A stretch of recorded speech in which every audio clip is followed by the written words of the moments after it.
Verse 38, they shall be my people, and I will be their God. He doesn't say, I hope so, maybe, if I get lucky, if I can get enough evangelists to work with me, maybe this will all come out right. He says, I am going to pull a people for me. A people that I'm going to give to my Son. And He says, they shall be my people, and I will be their God. Look at this, and I will give them one heart and one way. Now don't be angry with me. Any angrier than you already are, at least. But listen to me. The 70s and 80s and all the Jesus marches and everyone weeping and crying. The church is so divided. The church is not one. My dear friend, let me tell you something. If the church is not one, there is a prayer out there that God the Father did not answer for His Son. And this new covenant promise has failed. So I want to redirect you a little bit. I want to submit to you, the church is one. She's always been one. Have you ever sat down on an airplane or maybe met someone in a marketplace you didn't even know? And you being maybe Baptist or Mennonite or this or that, but truly evangelical, truly Christian, you talk to them for no more than a few minutes and you discover, bam! It's a believer.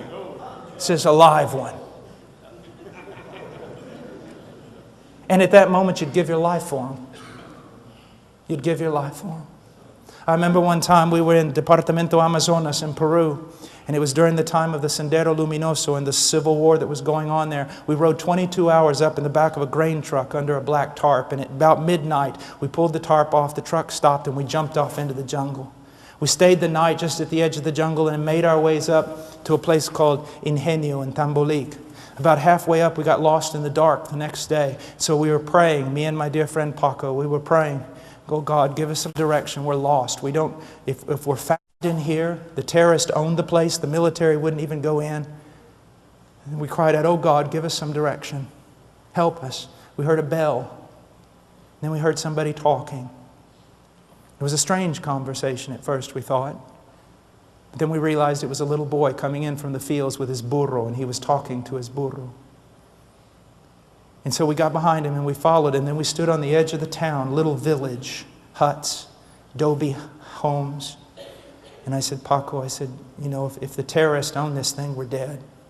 "Yeah, but we got to go somewhere." So we got down, walked up to a man who was drunk in the dark, and said, "Hay hermanos por aquí." Are there brothers here? Because everybody knows what that means in the mountains. It means a real Christian. And he said, "La vieja por ahí," the old woman over there.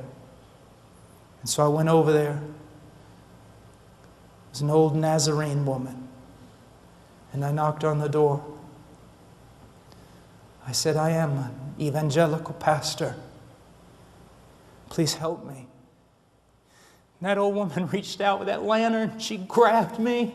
She pulled me inside. She grabbed Paco, took us down. Her house was cut out of a kind of a cliff in the mud, and took us down in the basement where there was some hay and chickens and things. And she sat us there and she lit a lamp. And then a little boy came in and she called to him and said, "Go get the other brothers." And they started bringing chickens and yucca and everything else, risking their life. Why? Because we are one.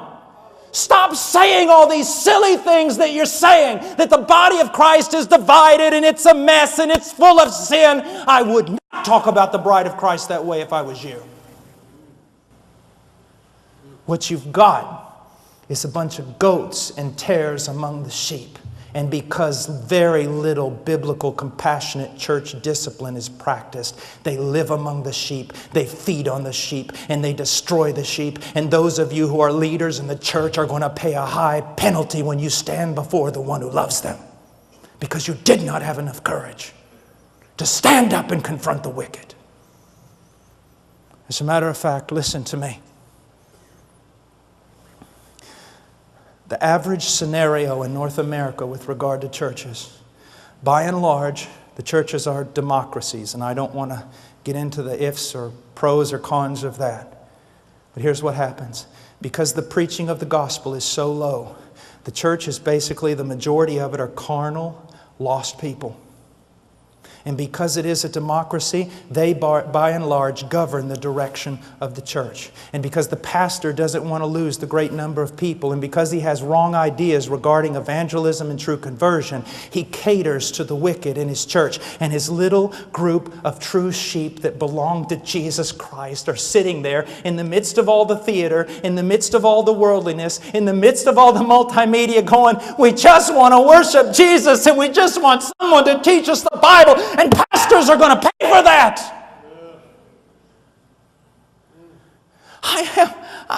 It's true. It's just true. You're saying, oh, you're just angry. My dear friend, you know what it costs me to say this? It's true. Trying to keep together a bunch of wicked people while a little flock in the midst of them are starving to death and are made to go in directions they don't want to go with the carnal majority. Listen to me. If my wife was at Walmart late one night and you walked by as a man and you saw that 2 men were abusing her, 3, 4, 5, 10 men were abusing her and hurting her, and you put your head down in the name of self-preservation and you walked by, I want to tell you something, my friend. I will not only look for those 10 men, I will look for you. It is the bride of Christ and she is precious to Him. It's going to cost you to serve Jesus. It could cost you your church, your reputation, and your denomination, absolutely everything. But the bride of Jesus Christ is worth it.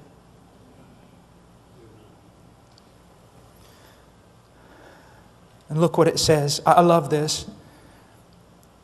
Look, 39, I will give them one heart and one way. And what is that way? It's Christ and it's holiness. Every true believer I've ever met spoke much of Christ and had a longing desire to be more holy than they were. More conformed to Christ. And look, I will give them one heart and one way, that they may fear me always, for their own good and for the good of their children after them. Oh, what a text that is. But let's just go on really quickly. I will make an everlasting covenant with them, that I will not turn away from them to do them good. Now, we just read this and so many people who are wicked, who are lost, they just go to church on Sunday. They hear this verse. Yes, God has made an everlasting covenant with me. He will never turn away from me. Never, never. I am secure because of God's grace. But they fail to read the second part. And look what it says. I will make an everlasting covenant with them, that I will not turn away from them to do them good.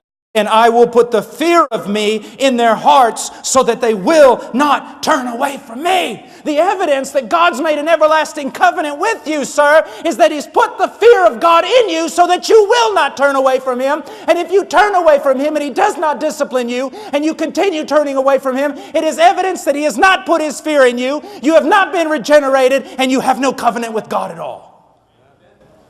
Oh, it's true. He says, pay close attention to yourself and to your teaching. Preserve in these things, for as you do this, you will ensure salvation, both for yourself, for those who hear you. Let's just finish with this. This verse means almost nothing in the evangelical community today. How many pastors do you think and preachers take it seriously? I need to pay close attention to myself to ensure salvation for me and for those who hear me. I have a question, Pastor. When was the last time you examined your own life to see if you were in the faith? To see if you really know Him. You see, my dear friend, I have great assurance when I study my own conversion, when I discuss it with other men, when I look over the 25 years of my pilgrimage with Christ, I have great assurance of having come to know Him. But even now, if I were to depart from the faith and walk away and keep going in that direction, into heresy, into worldliness, it could be the greatest of proofs that I never knew Him, that the whole thing was a work of the flesh. I know what I'm saying is outstanding to you. You think, oh my, I've never heard such a thing. This is the old... Read Pilgrim's Progress. Pay close attention to yourself and to your teaching. Persevere in these things. For as you do this, you will ensure salvation both for yourself and for those who hear you.